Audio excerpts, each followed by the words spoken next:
Do you know what decision fatigue is? And do you know why you even should care about it when you're traveling? In this video, I'm going to explain to you what decision fatigue is, how it affects your travels, and how to overcome it. So let's get going.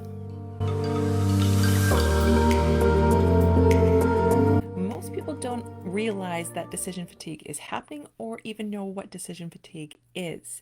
So, first, decision fatigue is when you're constantly having to make new decisions. It it becomes very hard to make them over and over and over again. When you have decisions that you do on a regular basis, it makes it much easier because you already know your go-to kind of decision. But when they're brand new decisions like you do have on your travels, it becomes very tiring and hard to make decisions the more you have to do more decisions. Now, when you are making new decisions and it becomes overwhelming and there's all these small decisions, like it doesn't have to be ginormous decisions like what hotel am I going to stay at, or where am I going to go? It can be all those small little decisions, especially when you're on your trip. Like, do I go left or do I go right? Should I go straight? Should I go turn around? Should I go to this cafe or should I go to that cafe? So there's all those micro decisions that impact also those bigger decisions as well. So it can create you becoming very irritable. It can create you having less good choices in your decisions, as well as it can make you very indecisive, which kind of just stops you in your tracks when you're traveling because you're just overloaded with the amount of decisions that you're just like, okay, I don't know. And so it can hold you up and it can be very tiring. So, to combat this, you definitely want to set some things in place so that you can help yourself out. Now, first one, when you're in your planning stage, you want to make sure that you are leaving yourself enough time to create your trip.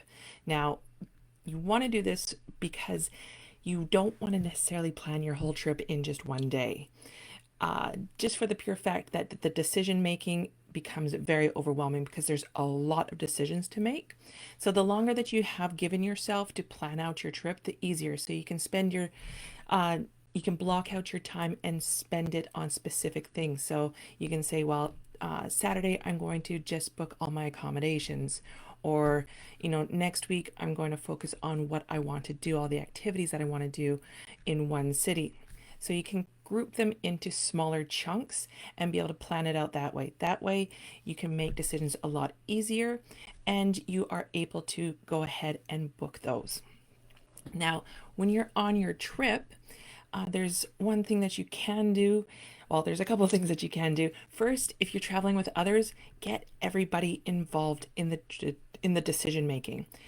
There's always people that you end up traveling with that are like, I don't know, whatever you think, or they just don't want to make a decision or just go with the flow.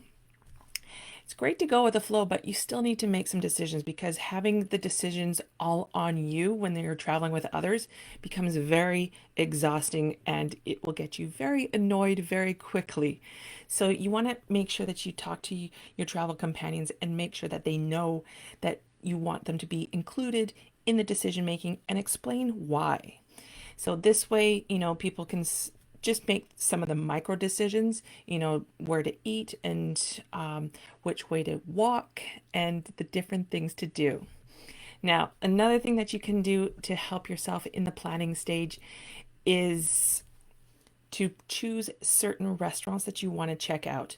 Because you're going to be eating out a number of times throughout your trip, having having this decision already chosen for you. Now, it doesn't have to be every place that you're going to go to, and I wouldn't suggest that because sometimes you just happen upon different areas that you want to eat at.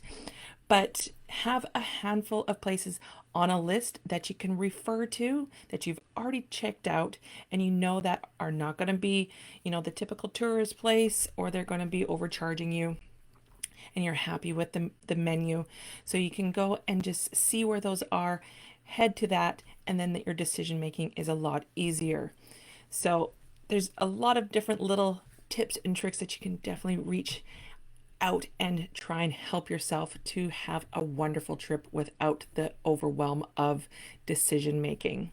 So I hope this helps you. And if you have any questions on this or any other travel questions, please feel free to reach out to me.